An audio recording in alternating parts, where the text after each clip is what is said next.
Hail to the king, baby. Welcome to this special episode of Kingology. This is an unusual one because usually we do everything chronologically, but we stepped out of that realm and we're going to be talking about the movie Geralds Game. And today I've got with me as my co-host Talicia. Hi, Talicia. Hi, excited. Yes, been looking forward to this one. Been looking forward to this film. You know, it's been a lot of anticipation. I mean, I watched it I watched it this morning, so I'm very fresh. But I did finish the book about 2 days ago. This was my second read, and the first time I read it was when it came out. So it's been a long time between reads. How about you? Have you read it more than once? No, I've only read it the one time. I do kind of want to go back and read it again.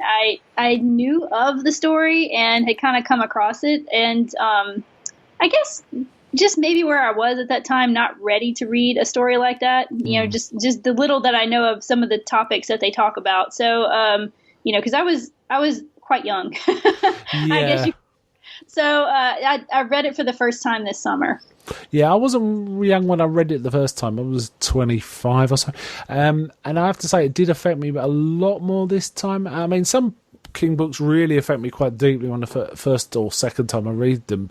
For example, Pet Sematary really affected me because I was reading it around the time my first son was born, which is a terrible time to read Pet Sematary.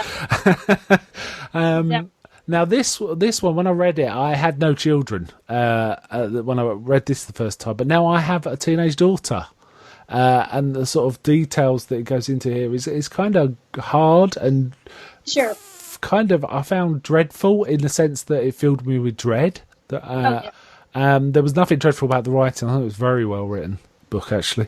But some of the issues I found quite... Uncomfortable is not the right word. It was kind of on a nerve. Let's put it that way.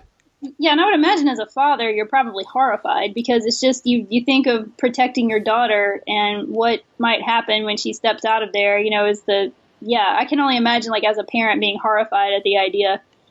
Yeah, I did like the way King touched on it, and he touched on it in the movie, in the fact that, you know, it wasn't just the act that happened. I should mention spoilers. We're going to be spoiling this movie and the book, so we're about to announce that right now.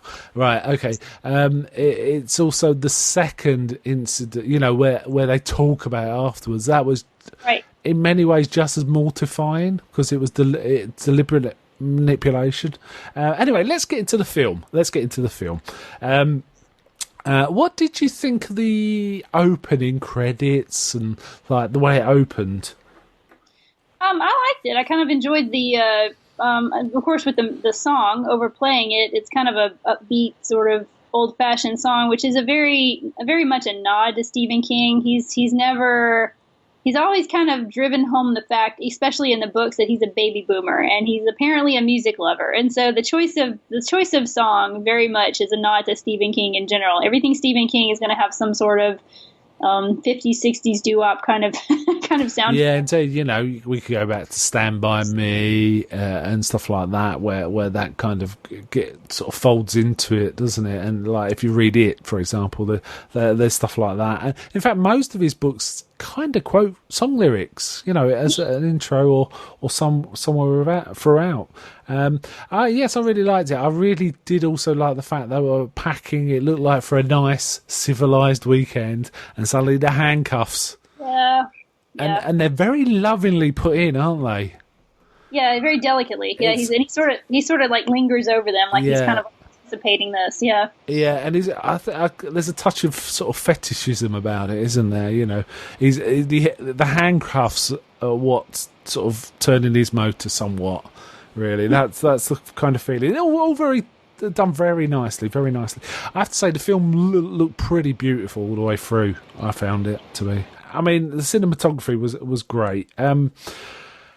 This was really Carla Gugino's movie, somewhat, wasn't it? And I haven't seen her. She's usually a sort of not a central role. She's usually a side role in stuff she's done. So this was her opportunity to sort of shine.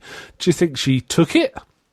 Oh, about time. I mean, she really, I mean, she was a wonderful Jessie. I mean, she was really great. She was sympathetic, and I think that's another thing. I always wondered why she was never a leading lady as much as she is, Yeah. because she definitely has the chops. I mean, she always has, but it's almost like I don't know. Just well, especially the way she was, she's very likable. I think she's very relatable. So Yes. it's almost like having her in this type of role. It's like you're automatically sympathetic to her, which is going to be very important for this type of situation. Yeah, and I think their drive to the cabin was really well done. You know, there's a sort of sense of anticipation and excitement, and a little bit of not dread but concern. Oh, you could. It was all in her face. You Yeah. know, there was an interesting touch where he kind of started touching her leg, but she just took his hand, which I thought of. Does that indicate that she's got the problem here? Which turned out not that way at all, actually. But I just, it was interesting. It was an interesting little touch they threw in.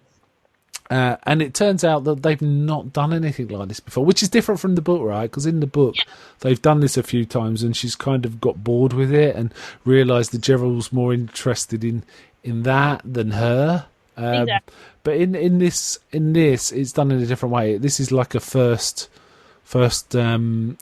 try at this kind of thing. Do you think that was a good change? Um. I don't know. I don't. I mean, this it's just kind of like the nature of the medium. I think it's with a book, you can expound on that a little more versus a movie, which is a visual medium, and so you kind of have to it has to come out in dialogue. And Yeah, you need shortcuts, right? right, and which they wouldn't have had time to do. So I guess it's just it worked for the movie. I mean, it's like it didn't have to be. I mean, they're a middle-aged couple trying to find some spark in their marriage, and it kind of makes sense. Like, I don't know if you need the backstory, like for a film anyway. No, you don't. I think the fact that it was the first time it actually worked quite well because it gave a sense of why she would change. Sure. And I think the dialogue really added to it. It's like the fact, I feel silly trussed up like this. And that makes complete sense. That definitely makes sense filmically. So I think it was quite a good change. Another significant change was they encountered the dog. In fact, he almost hit the dog, didn't he? He wasn't concentrating. He almost drove into the dog, and it was eating roadkill. And she kind of befriended it, which was entirely different from the book. The dog just turns up, doesn't it? It's a sort of starving, sort of strike. Well, it's been dumped. We find out. Interesting, this one, because this is the second time King, in the chronological order, that King kind of puts you in the head of a dog. Cujo being the other one. In fact, in the film he actually says he refers to Cujo, doesn't he? He says, is it Cujo'd or something? It could be Cujo, something like that. That made me laugh. That was kind of a nice touch. Little meta references throughout the movie like that. Yeah, pretty good. There's a few. And she kind of takes pity on it and feeds it some steak once they get there, doesn't she? She finds it in the fridge, but it turns out it's super expensive steak, and Gerald kind of picks her up on it, but he's fairly kindly about it. He says, it's all right, leave the steak, kind of thing. He's kind of just happy. It appears like he's happy just to be there with her, doesn't it? It sets up quite a nice vibe, which turns quite nasty once she's handcuffed. The scene is quite truncated. The scene with the chained up and him sort of not being as considerate as he should be, and that's putting it mildly. In the book, it's kind of played out in a much slightly more nasty way, actually. I think she can read that he kind of knows she wants out, but he's pretending that he doesn't understand that, and that's how it is in the book. In the film, it kind of he's nasty in a different way, but he kind of appreciates what she's saying, even though he starts acting a bit pouty, doesn't he? Once he hasn't got his way, kind of. That's kind of how I read. I mean, it was more because in the book there's more of this expounding of this being sort of a history of abuse within their marriage, whereas in the movie, I think you pointed out that it's just the way everything is right at first, they seem to be getting along pretty well as a couple, and this is the first time they've done it. And it's probably the way Mike Flanagan chose to do this is like it's kind of that moment when you've lived with a person for 11 years, however long they were married, and how well do you really know people you live with? So it's like once they're in this situation, she discovers something about herself that makes her unable to get into this, whereas he apparently there's something about him that's really into this, and and then it turns into something that's really quite horrible. Yes, indeed. We do see him pop a Viagra sort of early on, don't we? And put a glass above the bed, on a shelf above the bed. And she's also got a nice gown. Now, there was some comment online about, she should, if it was true to the book, she should be naked and all that. And I didn't have any. I think I preferred it the way it was in the film. I didn't see any need for any of that. Though I kind of understand it would make her more vulnerable, but, I don't think we need to see that at all. I think the film worked absolutely fine as it was in that respect. What's your thoughts? Oh yeah, no, that wouldn't have been necessary. I mean, you didn't need to do that for for the points that were made across. Again, with film as a visual medium, and I think with especially this being an American film, I don't know how things are in England, but in America, we're oddly uptight about anything sexual. It's like we're very voyeuristic about it. It's like in the way that they tell you you're not supposed to look at something and we can't help but look at it. That kind of thing. But if somebody were naked on screen the entire time, I think there would be this huge uproar. That's kind of silly, but at the same time, but really, it just wouldn't have been necessary to get a point across, get the point across of her character and the situation. Ultimately, it does come down to the two. The book and the film come down to the same crux, which is where she tells Gerald to let her out, and he says, "What if I won't?" Right. Now, in the film, he's a slightly more pleasant character about it. Not much. He's still quite unpleasant, but in the book, he was quite horrible, kinda. Whereas in the film, he's kind of more like the disappointed husband. You said you wanted to try this, and all this. And she's saying, "Well, I thought it'd be sexy, but I don't feel sexy. I feel silly." And that rings true, doesn't it? That kind of dialogue really rang true for me, and it made perfect sense. A very nice dialogue, very nice shortcut for us to understand what the dynamic and everything. So I think it was really well put together. Any other comments on this before we move on to the sort of next bit?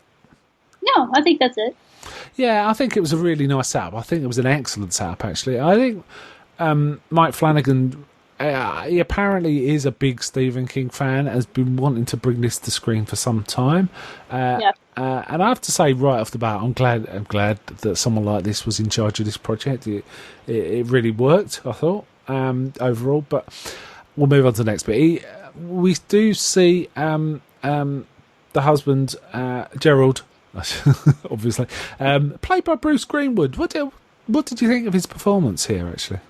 Oh, he was fantastic. I mean, I did like it because at the same time he is engaging and he is likable, but there's that sort of jerk that you see come out, so I think he handled that pretty deftly and pretty well. And there's a part at the end that it was almost like he wasn't, maybe in the end he wasn't like necessarily a hateful person or a hateful character. It was just, you sort of wonder, like, again, with what the movie emphasized on, what they, like, as a woman and as a man, what society had dictated they should be, how they should behave.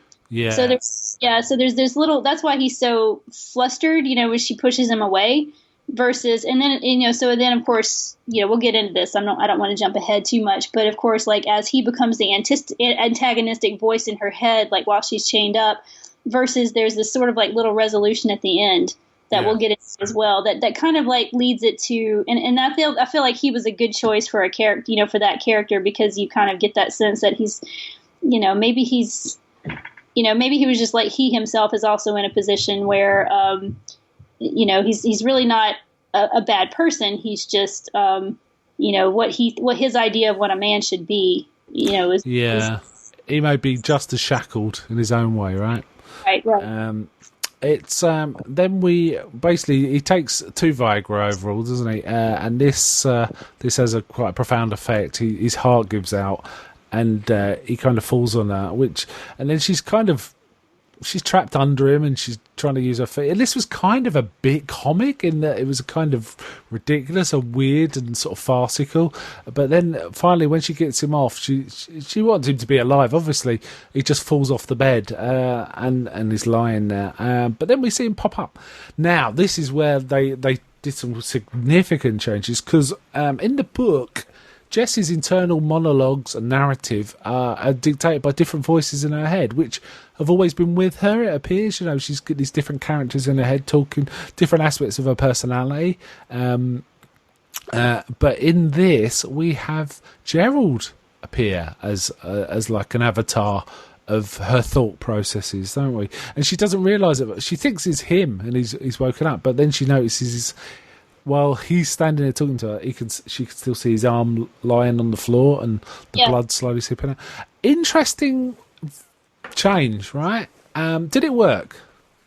I think yes, because again, I mean, how are you going to do this from like the book versus a visual medium? It's like you'd have to introduce all of these new characters, and for what they were trying to do, it kind of made sense that for Jessie, it's like the part of her psyche is split into these 2 parts, and one is the self-doubting part, which would probably be, the paternalistic husband always telling her, let me handle it, and like maybe kind of talking down to her, versus the person who can face things and who sees herself as she really is, and that of course becomes her. I mean, she sees herself as the strong person who's able to get away. Yeah, I mean, in the book, the strong person's called Ruth because she thinks of a person she knew at college called Ruth, who was a very strong-willed woman, and the sort of the more negative aspect of her personality she calls the good wife, housewife, is it? The good wife, yeah. The good wife. Now, he takes on that mantle, and I think it works really well, and because it gives us a clear delineation of the characters, because they become physically embodied, don't they? Yeah. So that again, it's a change, but I think it serves the film really well. I think it's a great change. It's interesting that this film was always described as kind of unfilmable.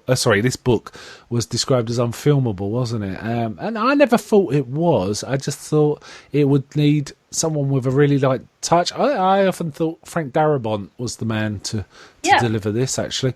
He did well with Shawshank and The Green Mile. And The Mist, though The Mist was more of a monster movie, really. But I think Mike Flanagan's sort of kind of in that same sphere of sort of delivering King in a way that it makes sense in a filmic way. Oh, sure. It's interesting. Have you noticed with it doing really well, The Dark Tower not so well, and this people saying, King's back, and it's like, nah, not really. He's never been away. Really, he's always there somewhere. It just makes me laugh. But I'm gonna guess we're gonna see a lot more King stuff in the next few years now, with the success of it, and this one's been critically acclaimed too, isn't it? Yeah. Well, he and his son Owen just released, they co-wrote a book, The Sleeping Beauties, which I haven't read yet, but I kind of wonder now this new, because he and both of his sons, Joe Hill is the pen name for the other one, who has the Lock and Key graphic novel series.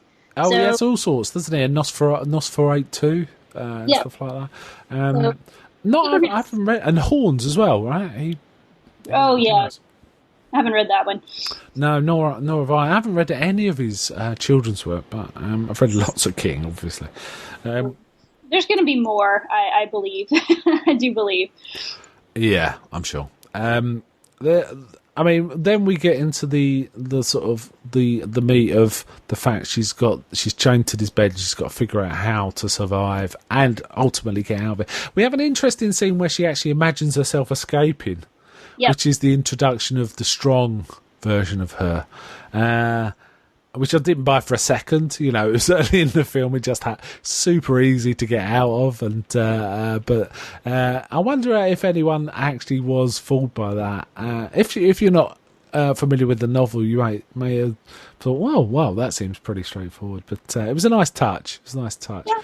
I did like the strong version of her as well. I think it was really well done, and the fact when the two of them, the protagonist and antagonist sides of her character started actually talking with her, sort of made me laugh. And there was a nice touch where she kind of passed out, and they just stood there. I thought that was a nice filmic touch too, right? That was kind of cool. I guess the next main sequence is the dog comes in and kind of scares her at first. Well, you would be scared, wouldn't you? Right? If luckily she's kind of made friends with the dog, so it's not as scary as it could have been. Right. Just the loose stray coming in would have been kind of terrifying. Yeah, definitely. In the book, it's just completely just like your stomach sinks when you read that part. Whereas here, it's almost like maybe it kind of makes sense. He wouldn't attack her because maybe she befriended him at the beginning. So it's a kind of an interesting way to introduce the dog and have it come back to play later as a foreshadowing later in the story. But I agree. I mean, that would have been kind of utterly horrific to just be lying there as it was in the book, and then hearing a dog bark and then seeing him come in and start eating her husband. So yeah. I do like how they deliver some of the exposition of the setup, in terms of Gerald actually explains why no one's going to hear her. He set it up so that I've set this up so we won't be disturbed, so no one's going to hear you. And explains it all to her. And it's interesting, do you think he was the same character we saw alive as this character, or do you think it was Bruce Greenwood playing it differently? Do you think? I think so. I think now that this is her in her head, and of course there's like some anger there. It's like whatever she's projecting onto this part of this version of him. It's almost like it's menacing. Like he did set all this up. Whereas, in his, like, as the person he was alive, I think he was just wanting to have a romantic weekend away and doing all the things so they wouldn't be disturbed and wouldn't be alone. I don't think there was any malice in it necessarily. But now that she's in this horrible situation and dealing with all the emotional ramifications of it, I do kind of think maybe she's a projecting some sort of menace because the situation is so unthinkable. Yeah, and she's kind of frightened. I did like some of the touches they had in the film which were the ways she remembered certain things. Like she remembered the tag where it was, and she remembered what the water was where it was because she's thinking back on the Viagra. I think, does she say to herself, yeah, the Viagra was a good thing, or something like that, and then she remembers he put the glass up there so she knows she can get some water.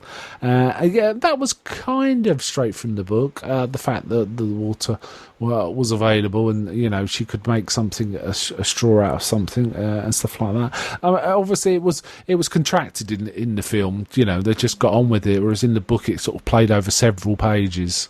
Trying to figure out these different things, and I'm glad it was contracted because it would feel a bit lumbering in a film. You sometimes need to contract these things, right?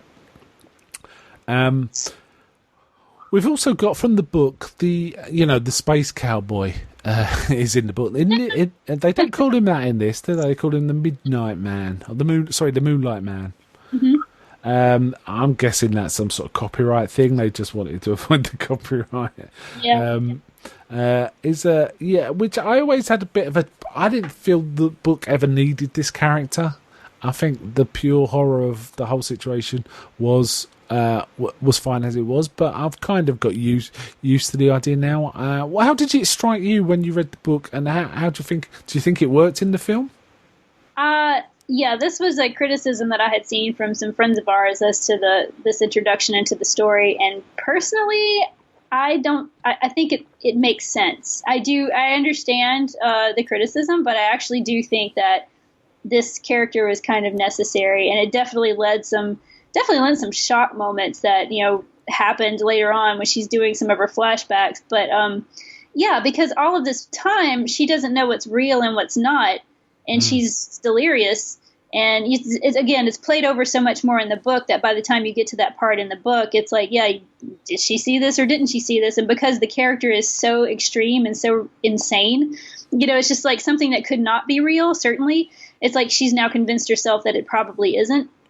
But I do think it was. I do think it kind of added a sort of is this or isn't this something that she's made up in her head? And by the time you get to the end, it's like you have all of this exposition that, I can understand people kind of got impatient with, but it's all this evidence that something that she saw actually was there. And it's kind of going back to her trying to trust her own instincts and trust her own psyche, that she's not crazy and that she can take charge. I mean, so I think it all kind of led to her being empowered and trusting her own mind. Yeah. So that was my... Yeah, I don't want to jump ahead too much, but I think it was handled better in the movie than the book, actually. I think so, in some ways, in terms of resolution of a character arc. Yeah. Certainly. But we'll get to that when we get towards the end. She's stuck on the bed. She has to come up with ways of drinking and stuff, and so on and so forth. But then she starts to remember a rather unfortunate incident in her past. Now, I do remember saying to you a few days ago before I saw the film, I'm kind of hope that they jettison this entire thing from this film, because you could do this film without that, perhaps. But they didn't. They included it. I had real trouble reading the book through because I now the first time I read it, I had no children, but this second time recently, I've got a teenage daughter, so some of the stuff in this, this is basically an incident of child abuse, mild compared to some, but still unforgivable, really. Something that really should not have happened. It's done very tastefully in the film, isn't it? Yeah, I mean, they show you what you need to know, and I don't know how much you want to get into it, but it is kind of important as to why it's done the way it's done. It was. I'm glad they hit on the. I thought there was two parts to that happening that were very important, and I was wondering if they were going to include both parts, and they did, and I'm glad. Yeah. Which is the actual act, which is it's very symbolic in that it occurs when the sun goes out. I think that's a really important thing. It's during a total eclipse, but there's also a second section where a father manipulates her into wanting them never to talk about it, basically, by saying, we need to tell everyone. You'll tell, I know that you'll just have to tell, and all this. And he's basically manipulating her into silence, right? Sure. Which is, again, a sort of unforgivable act of mental manipulation. I don't know the word. It's not, it is manipulation, but it's kind of overpowering. Right. I don't know if this is exactly gaslighting or so much as because what gaslighting is they convince you that it didn't really happen, versus this where he basically has made her made her afraid to ever say something, kind of projected the fear onto her. So of course for his own self-serving needs or desires, but for her now the absolute fear. Now he's kind of convinced her of all of this, downfall and these horrific things that'll happen unless she just stays quiet. So he's kind of done it in a way that, she's convinced to stay quiet about it and bury it now that she's been traumatized. Yeah. And it's also the fact that he's kind of made her the instigator of conspiracy rather than him be the instigator of it. Exactly.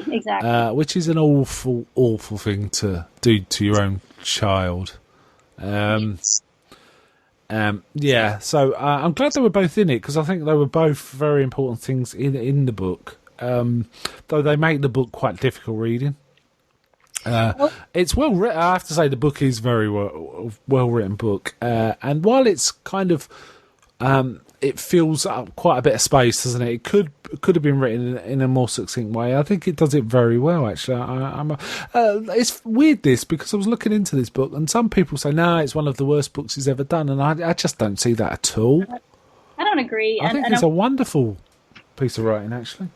I think, again, depending on how much we get into this and then going forward in the book, and let me know if I'm starting to hijack the conversation, but I think it would really... and after the movie, in fact, the way the movie did it, emphasized how well done this was a story about abuse and being an abuse victim, because the whole point of both the situation with her father and with Gerald chaining her up and, where he pretends to not understand that she's, not into this, the whole point is about consent.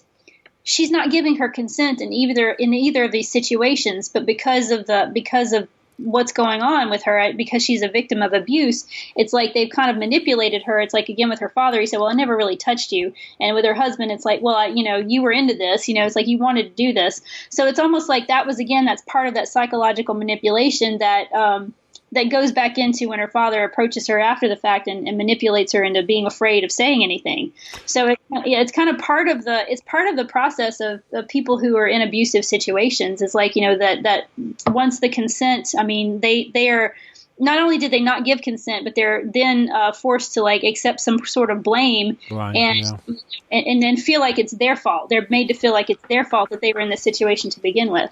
I just want to go off on a tangent here then. Now you've raised the point. I often wonder how films like this feel to victims of abuse. I understand that in some cases they find it helpful that there's an acknowledgement that they've been coerced into accepting blame, or feel responsible in some way for what's happened to them. And watching this film, and also recently, I do a Twin Peaks podcast, and I've been watching The Return and Fire Walk with Me and stuff like that. It also made me think of the actress that plays Laura Palmer, Cheryl Lee, has said that she gets a lot of former abuse victims come up to her and sort of tell her how much the film helped them, because a lot of Fire Walk with Me is a very polarizing film. A lot of people hate it, and Sure. and so on.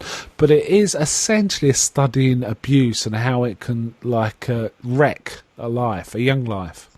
And this is kind of Gerald's Game's kind of that story too, right?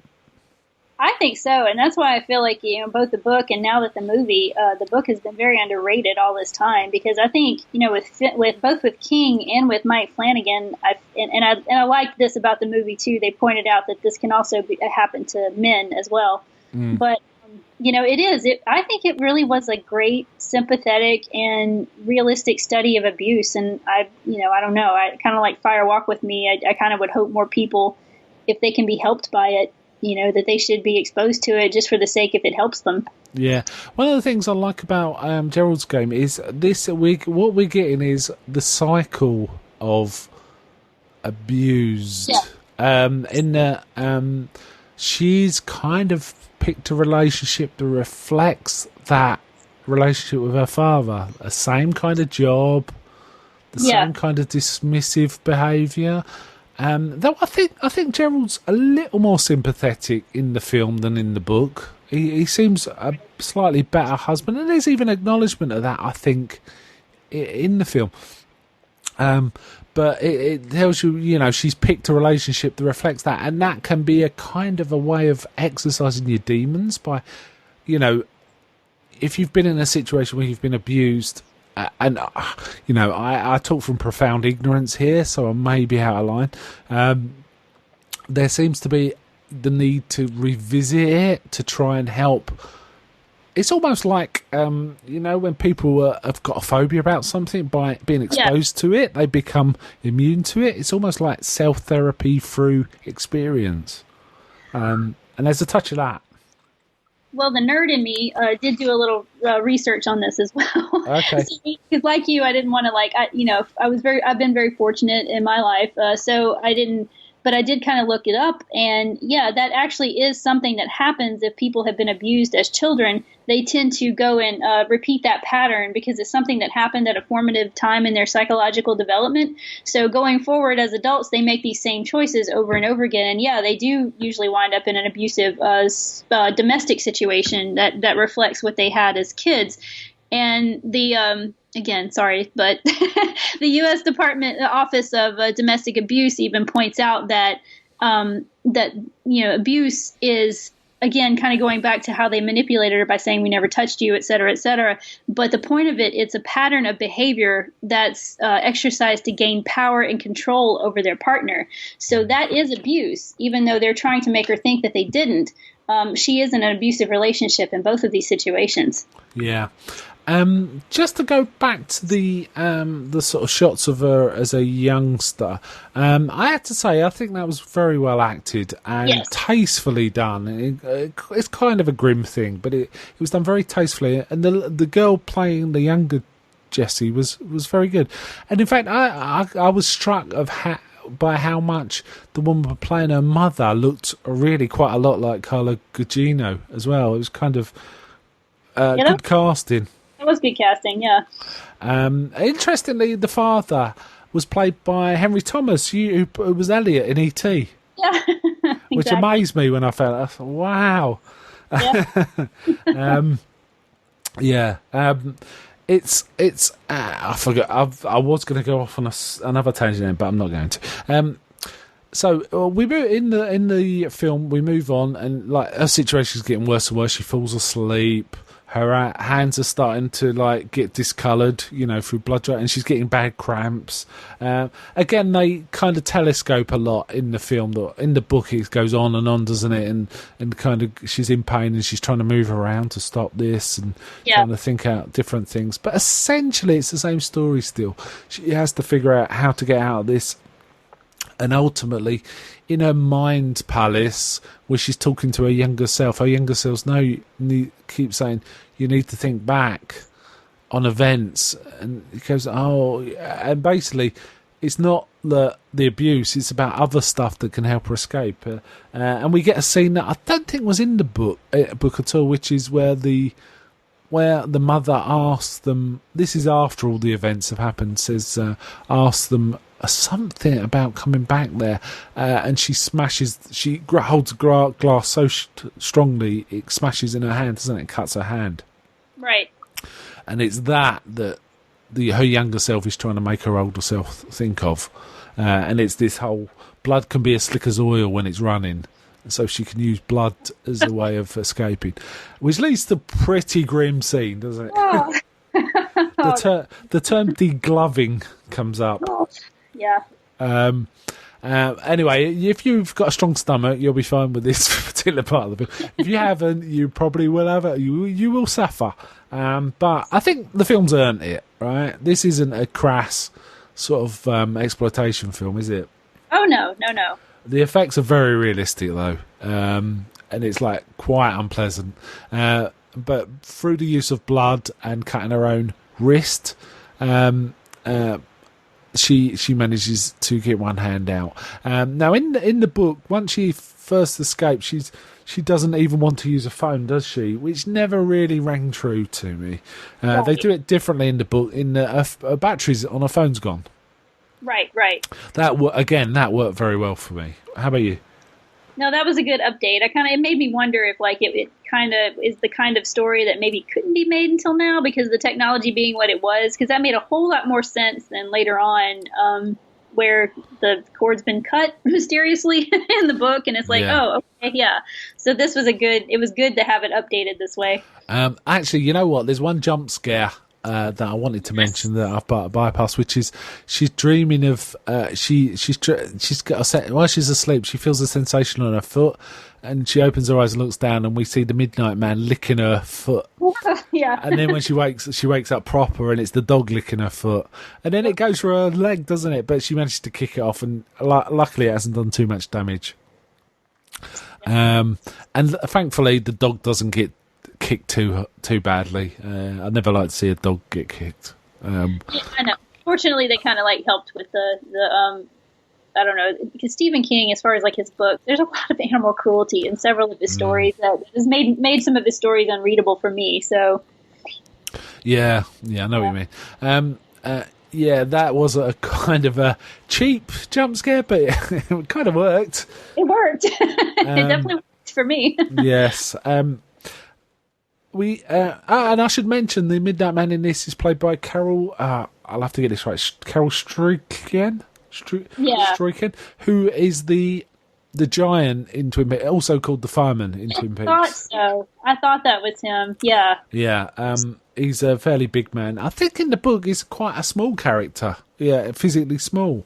He's certainly not a giant, I don't think, or really tall, but it was fine.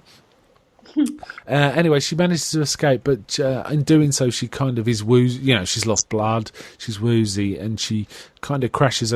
Does she see? She sees the Midnight Man in the back, doesn't she, with glowing eyes? Yeah. And she's kind of crashes. But then she, gets to the hospital and so on. Before we get to the final part of the film, I have to say there's some great performance work here. Carla Gugino's performance is amazing. I loved it. Yeah, she's wonderful. I would love to see her in more things as a central character.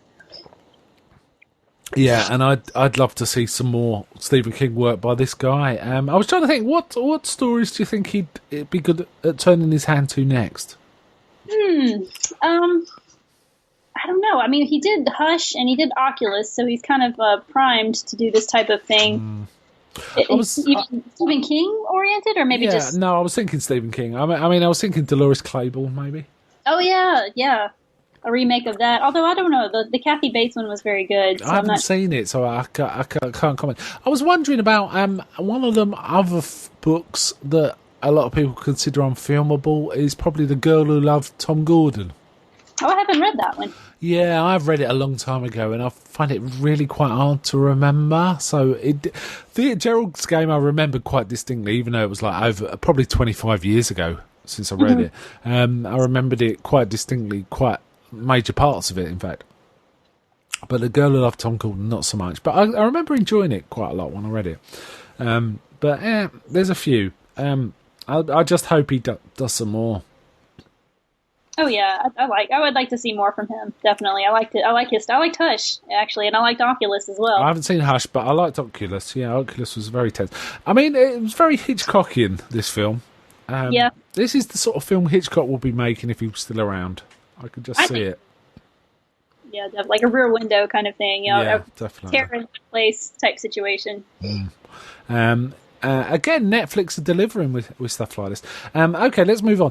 So, once she's escaped, we then get this final section, which I have to say I had some problems with. I thought it kind of derailed a bit, but I actually did really like the resolution, some of the resolution anyway. She's kind of writing her story. She's had some operations to get skin grafts back on her hand. And then we find out she's kind of exercising her demons now, which she's kept bottled up for so long. She started a foundation to help victims of abuse, boys and girls. And she's telling her story to people now, which she did before. I really like that bit of it. What's your thoughts? I thought that was I liked that as the change from the book, because I remember from the book she's trying to reach out to Ruth, and which in the book it works for the context, but here it's her trying to write a letter to her young self, which it's kind of something interestingly a conversation that I've had come up recently. It's like if you could talk to your young self, but in this case she's actually reconciling with her past, and it was a good way to kind of like finish off. And I guess the part that, again, if we talk about this with the character, the Moonlight Man, of kind of explaining that. So it was I think it did well. I think he, I don't know what else he could have done to do that. Yeah, it's tricky. I did like it. It did feel a bit, and I use the term guardedly, a bit movie of the week kind of resolution. But in fact more so I think in the next bit where she actually goes to the courtroom once the Midnight Man's been caught. The plus of that is we get confirmation that she really did see him, because he says her words back to her, doesn't he? You're made of moonlight, and stuff like that. You're not real, you're made of moonlight, or something like that. And she just goes up to him and says, you don't look as big as I remember, or something like that, which is a callback to earlier in the film, right? Right. You're not as big as I remember. Yeah, and then she just walks out, and that felt a bit, I don't know, generic chick flick moment to me. A bit too much Lifetime TV for you, I guess. Yeah, something like that. Right. What's your thoughts? again, I don't know how else they would have done it. I think part of the things that made it feel a little jarring was it had a sort of Return of the King editing situation where there was a lot of blackouts and oh, well, there's more film. So there was that part. But for this, yeah, I don't know. I mean, she's finally facing up to her demons, like literally facing them and telling them, you were not as it didn't have to be as much a part of me as I made it. You're smaller than I remember. Yeah. So for me, again, don't know what the right way to do it would have been. I thought I was satisfied with it. Yeah, I did like the fact that as she approached him, she saw her father, she saw Gerald, and she saw the Midnight Man. Also, I like the fact she started talking about things that bind, chain us, and that includes. You see her as a little girl being handcuffed, which is a symbol of the manipulation her father did to her, but also she shows her wedding ring, her looking happy. So it's like sometimes I don't know. I got from that sometimes the bonds, but those bonds we make are good. I don't know if I'm reading that completely wrong. Sometimes the bonds we feel actually help us, which is kind of a complex thing. And I don't know if I was reading way too much into it. But what was your thoughts? Well, I think she chose like a different sort of bondage is how I read it, because she said I went from his chains were this, her father's, and said, and his was fear and manipulation. Her husband's chains were comfort. It's like, so she allowed herself to be bonded just, for the sake of that. That's what she felt she was supposed to do. And she, herself to be sort of like second fiddle in his marriage, which comes up in some of the inner monologues that they have while she's chained to the bed. Yeah, there's a really nice sort of side text of does she really know her husband? Do any of us really know each other? Right. Which I really liked. I'm not going to go into that scene because some of the language is very coarse and I don't, if you want to see it, watch it. But I thought that was a nice touch. I think a lot of the subtleties of the book were brought into this really well. Yes. And I did like it. Like I say, I had a little problem with the end, but overall I thought it was a rather good piece of work and a good sort of adaptation where they caught the spirit of the book without being too slavish to the words. Yeah, I think so. But I think it worked well as like a Netflix kind of TV movie. Because like you said, there was in the end a sort of a made-for-TV feel to it, I think. Whereas, similar, because there's a similar type story, isn't there? Like Misery, where somebody's, trapped in one place. Yeah. But that, for some reason, how that worked as a movie, like a movie, a feature-length film for the theaters, slightly different feel. And I wonder if that was why. Yeah, and a slightly more downbeat ending, which kind of works for King. But I think after all that it's in this story, we're talking about someone who's like worked through something through their whole life. So it kind of did need to be a little more upbeat. You don't want to see this woman still in that sort of situation after all this, right? Right. I mean, she deserves something after suffering for all that. That suffering had a point in the end, I guess. To help her. Yeah. What would is there any final thoughts? No, I think we can get more into it when we get to the book. But I highly recommend the movie. I also highly recommend the book. You don't have to read one to watch the other, and vice versa. But I do think it's solid, and I think it was well done. Yeah, I think it's one of those things that the way you come to it first might be your preferred way. Yep. Having said that, you know what? I think I like the changes in the movie make things work better for me. Mm-hmm. Yeah. So even though I've just said, if you come to the book first, you'll probably like the book better and vice versa. I think I prefer the movie a little, though I really do like the book. Having said that. Right. I don't know what I'm trying to say here. I like them both, I think. I just want to repeat again. Titanically good performance from Carla Gugino here. She deserves more work. I want to see her in more stuff. I just thought she was excellent. I thought pretty much the whole cast was great. Actually, I think it was a good cast. The only thing I will say is it didn't get under my skin the way the book did. That's that. I found it a much more less unsettling experience watching the film. Yeah. And I don't know that can be helped in a way. I mean, just because with a book, especially a book where it's so much of it deals with someone's inner monologue and getting into their skin, so to speak. I wonder if that's just why. I mean, because the book is definitely going to get under your skin a little bit more. Yeah. It does. I have to say, I think I've already said it. All the changes they made to tell the story worked for me. I thought they were really good ideas going on.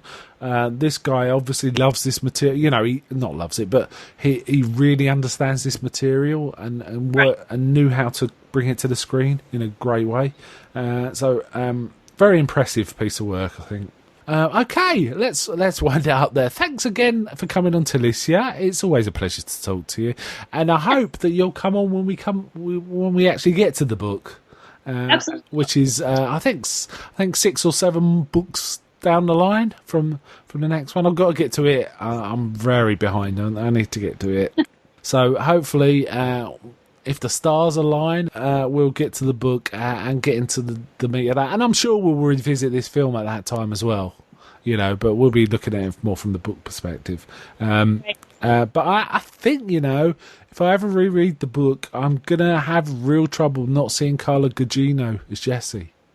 I think so too. I don't know if I'm going to see anybody else. Yeah. Yeah, it's like Tim Curry's Pennywise. Once you see that, you cannot imagine. When you read Pennywise, you think of Tim Curry. You just can't help it. Oh. Okay, so thanks again, and bye from me. Bye. Thank you so much. I enjoyed it. Yeah, and until next time on Kingology.